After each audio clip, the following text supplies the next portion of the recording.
এতক্ষণ মজা লাগছে মোবাইল কো মজা লাগে। খুশি করতে তাড়াতাড়ি অফিসের কাজ শেষ করলেন স্বামী, দ্রুত চলে গেলেন বাসায়। যে মানুষটিকে সারপ্রাইজ দিতে স্বামীর এত চেষ্টা, সে স্বামী বাসা গিয়ে দেখেন স্ত্রী অনৈতিক কাজ করছে পরক্রিয়া প্রেমিকের সাথে। মুহূর্তেই বদলে গেল দৃশ্যপট। স্ত্রীর হাতে নাতে ধরা পড়ার ভিডিও ছড়িয়ে পড়ে সামাজিক যোগাযোগ মাধ্যমে। চাঞ্চল্যকর এই ঘটনা রংপুরের পুকুরপাড় 4 তলার মোড় এলাকার। খুব জ্বালাইছিস না? কয়দিন থাকবি? হাত ছড়াও, হাত নামাও, হাত নামাও, হাত নামাও, হাত নামাও, নিচে নামাও, হাতটা নিচে নামাও, নিচে নামাইতে বলছি না হাত। এতক্ষণ মজা লাগছে।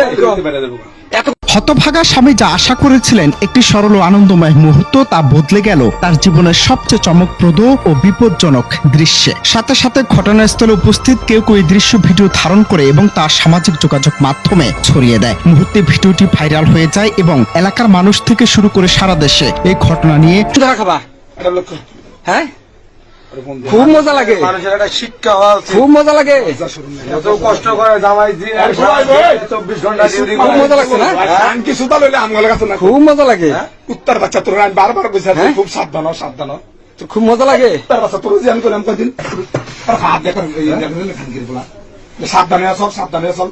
তোর বাহির বাজে মান দিস কর তোর বাহির আমি এই যে এর আগেও ওরা খাইছে, আজকে অনেকক্ষণ দেখতেছি বলাটা কিন্তু সুদা করেন রুমের ভিতর আকাম করতেছে। হ্যাঁ, এই অবস্থা ধরা পড়ছে। এই যে এখন এই যে পরিস্থিতি দেখেন, এখনো কোন পরিস্থিতি আছে?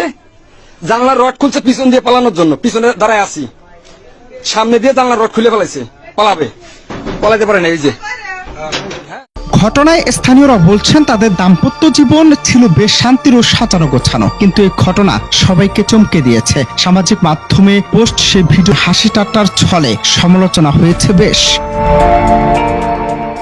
তবে নারী ও পুরুষের ব্যক্তিগত সম্পর্কের গোপন বিষয়গুলো সামাজিক মাধ্যমে ছড়িয়ে দেওয়ার প্রক্রিয়া মানসিক চাপ ও সামাজিক বিভ্রান্তি ছড়ায়। এই ধরনের ঘটনায় সচেতন থাকার পাশাপাশি মানুষকে সতর্ক করার প্রয়োজন রয়েছে। অনেকেই বলছেন ঘটনাটি অত্যন্ত সংবেদনশীল, ভিডিও ভাইরাল হওয়া কিংবা প্রবণতা কমাতে দরকার সচেতনতা। স্থানীয় বাসিন্দাদের ভাষ্য, এই ধরনের ঘটনা সমাজের জন্য হুমকি স্বরূপ।